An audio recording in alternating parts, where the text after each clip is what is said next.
Assalamualaikum warahmatullahi ta'ala wabarakatuh. Apa khabar adik-adik? Alhamdulillah kita dapat bertemu lagi untuk sesi perkongsian video pembelajaran pendidikan Islam sekolah menengah. InsyaAllah hari ini kita akan belajar satu lagi tajuk baru. Ayo kita lihat bersama-sama. Ya adik-adik, insyaAllah hari ini kita akan lihat tajuk dalam bidang Al-Quran. Sabar menghadapi dugaan kehidupan. Kita lihat dahulu objektif pelajaran kita pada hari ini. Objektif yang pertama, membaca ayat 155 hingga 156 surah Al-Baqarah dengan betul dan bertajwid. Kedua, menyatakan terjemahan ayat. Yang ketiga, menyatakan contoh musibah berdasarkan ayat 155 dan 156, menjelaskan cara menghadapi musibah menurut Islam.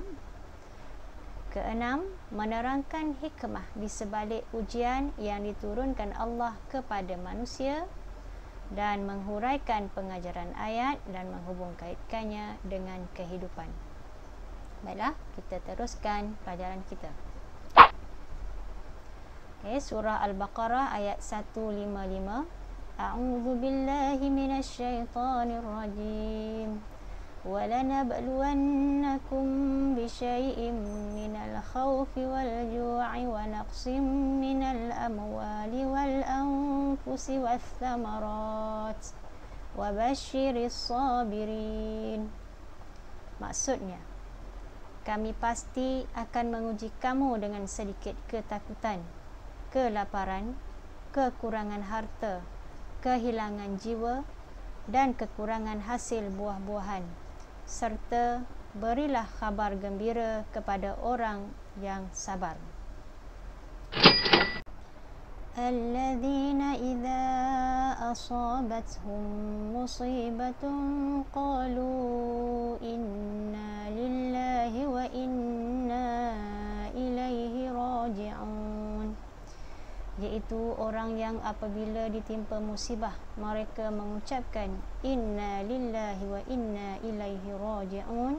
Sesungguhnya kami kepunyaan Allah dan kepada Allah jugalah kami kembali.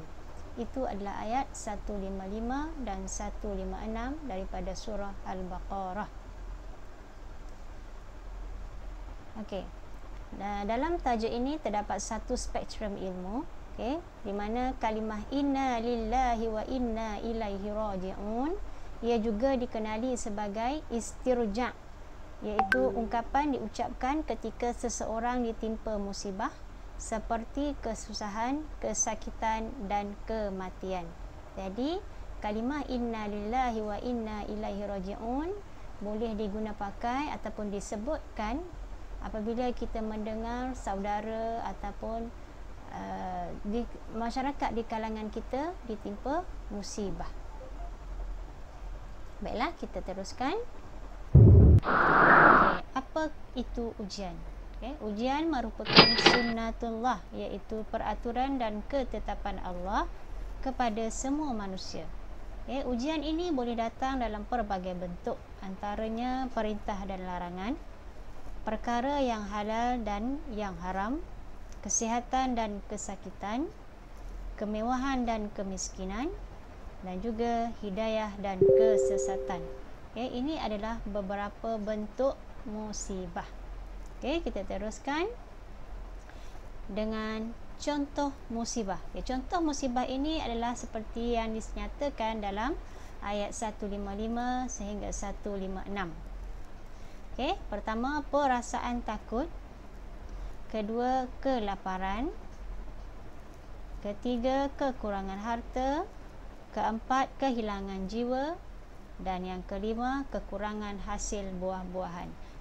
Contoh musibah ini disebut oleh Allah Subhanahu Wa Taala dalam firman-Nya dalam ayat 155 surah Al-Baqarah. Seterusnya, baiklah, cara menghadapi musibah. Bagaimanakah cara untuk kita sebagai umat Islam menghadapi musibah yang telah Allah berikan?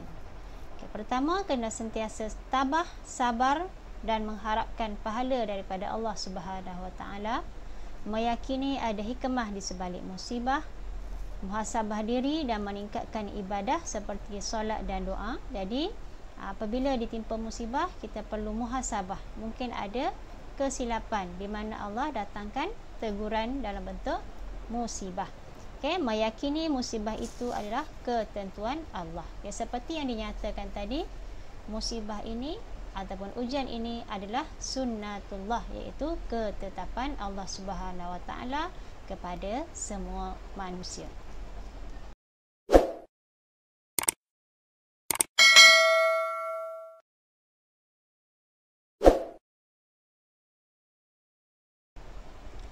Okey, seterusnya hikmah di sebalik musibah yang telah Allah berikan. Pertama, menguji tahap keimanan manusia. Bagaimana manusia itu menghadapi ujian tersebut. Apabila mereka bersabar, tabah, maka mereka lebih tinggi tahap keimanan. Membezakan antara mukmin dan kafir, menghapus dosa dan mendapat pahala, mendapat petunjuk daripada Allah, meningkatkan ketakwaan dan mengangkat darjat manusia, mendapat kesejahteraan dan rahmat Allah. Ini adalah antara hikmah di sebalik musibah dan ujian yang Allah berikan kepada setiap manusia.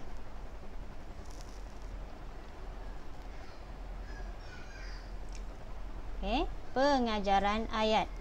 Pengajaran yang kita boleh ambil daripada ayat 155 dan 156 surah Al-Baqarah. Umat Islam hendaklah yakin bahawa setiap ujian yang berlaku pasti ada hikmah di sebaliknya. Kita seharusnya tidak mudah berputus asa apabila menerima sesuatu ujian. Orang yang beriman mesti melazimi amalan berdoa ketika ditimpa musibah. Dan yang terakhir, kita perlu meyakini balasan syurga dan pahala yang dijanjikan oleh Allah Subhanahu Wa Taala kepada hamba-Nya yang sabar. Setiap apa yang Allah turunkan, musibah yang Allah berikan, ujian-ujian tersebut, Allah akan gantikan dengan sesuatu yang lebih manis.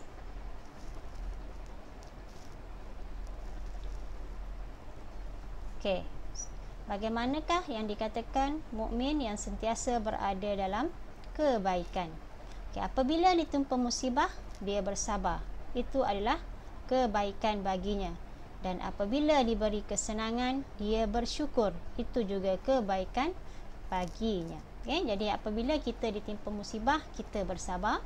Dan apabila kita mendapat kesenangan, kemewahan, kita bersyukur dengan nikmat yang Allah telah berikan. Sekiranya kita dapat mengamalkan kedua-duanya, maka kita sentiasa berada dalam kebaikan, insya-Allah.